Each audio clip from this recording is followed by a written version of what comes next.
South ఇండియాలోనే biggest sorry store మన Varahi silks మన విజయవాడ ఎంజీ రోడ్లో ప్రారంభం.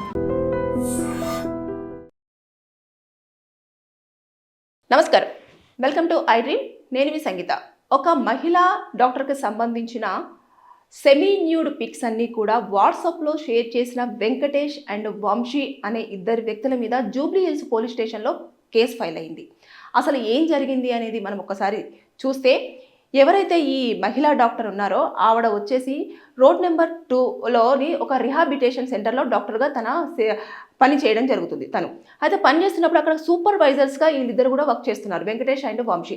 అయితే పనిచేస్తున్న సమయంలో ఈ అమ్మాయి ఎప్పుడైతే డ్రెస్సులు చేంజ్ చేసుకోవడం కానివ్వండి, లేదు అంటే ఇంకా కొంతమంది ఉంటారు డాక్టర్స్, ఎప్పుడైనా సరే ఒక డ్రెస్ మీద వస్తారు, తర్వాత నెక్స్ట్ వాళ్ళ డ్రెస్ అనేది చేంజ్ చేసుకుంటూ ఉంటారు, అంటే కాప్స్ వేసుకోవడం అనేది జరుగుతూ ఉంటుంది.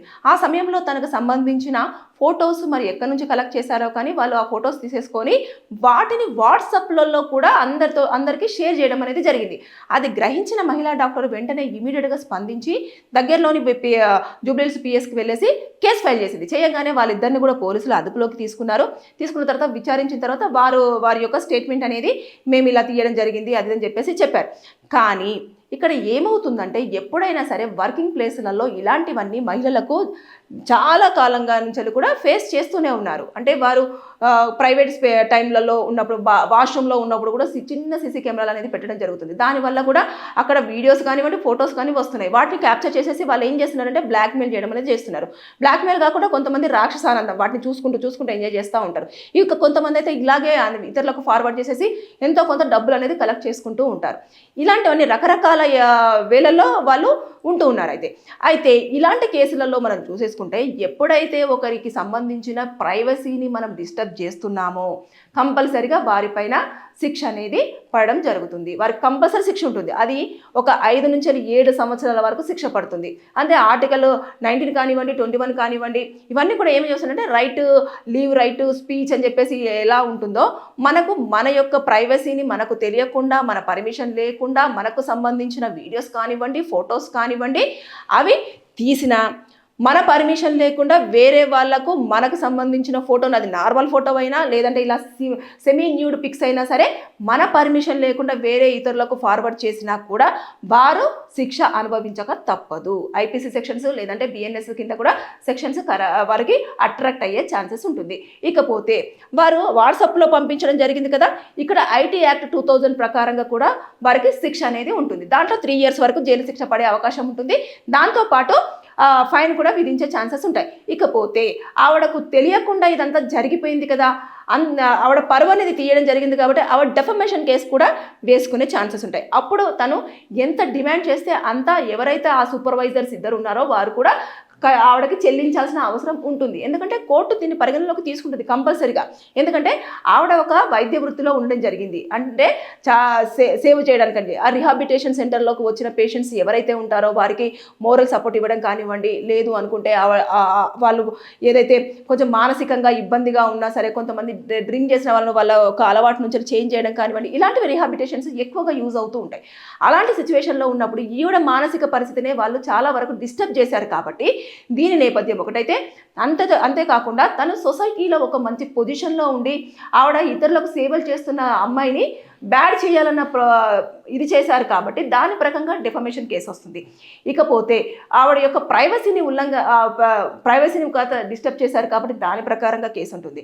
ఇక ఆవిడకు తెలియకుండా వితౌట్ పర్మిషన్ తోటి ఆవిడకు సంబంధించిన డేటా అంతా కూడా పంపించడం జరిగింది కాబట్టి దాని ప్రకారంగా కూడా కేసు ఫైల్ అయ్యే అవకాశాలు ఉంటాయి. అంటే ఇప్పుడు మొత్తం కూడా వీరి యొక్క ఎప్పుడు రిక్రూట్ అయ్యారు, ఎప్పటి నుంచి అందులో వర్క్ చేస్తున్నారు, వీరి దగ్గర ఎలాంటి ఫొటోస్ ఉన్నాయి, వీడియోస్ ఉన్నాయి, దాంతోపాటు ఈ మహిళా డాక్టర్కి ఒకరికే జరిగిందా, లేదు అనుకుంటే ఇలాంటివి అక్కడ పనిచేస్తున్న లేడీ డాక్టర్సే కానివ్వండి, సిస్టర్సే కానివ్వండి, లేదు అనుకుంటే అక్కడ లేడీ ఎంప్లాయీస్ ఎవరైతే ఉంటారో వారికి కూడా ఇలాంటి సంఘటనలు చోటు చేసుకున్నాయని చెప్పేసి ముందు వాళ్ళ గర్జెస్ అంతా కూడా వాళ్ళు హ్యాండిల్ చేసుకున్న తర్వాత మొత్తము చెక్ చేస్తారు. చేసిన తర్వాత అప్పుడు వీరి దగ్గర ఏమైనా ఎక్కువ స్థాయిలో ఉన్నాయి, ఇతరుల ఫొటోస్ ఉన్నాయి, ఇతరుల వీడియోస్ ఉన్నాయి, వారిని ఏమైనా బ్లాక్మెయిల్ చేసినట్టుగా కనుక వారికి అక్కడ కనిపించినాయి వాట్సాప్లో కానివ్వండి, లేదు అంటే కాల్స్ రూపేమైనా కానివ్వండి, ఇప్పుడు ఎవరైతే ఉన్నారో ఆ 2 పర్సన్స్ని అడగడమే, ఇన్వెస్టిగేషన్తో పాటు వారిని ఎంక్వైరీ చేయడమే కాకుండా ఇక ఆఫీస్లో కూడా కొలీగ్స్ తోటి అడగడం జరుగుతుంది, ఎలా ఉండేవారు, వీరి బిహేవియర్ ఎలా ఉండేది, అమ్మాయిలతో బిహేవియర్ ఎలా ఉండేది, అబ్బాయిలతో బిహేవియర్ ఎలా ఉండేది,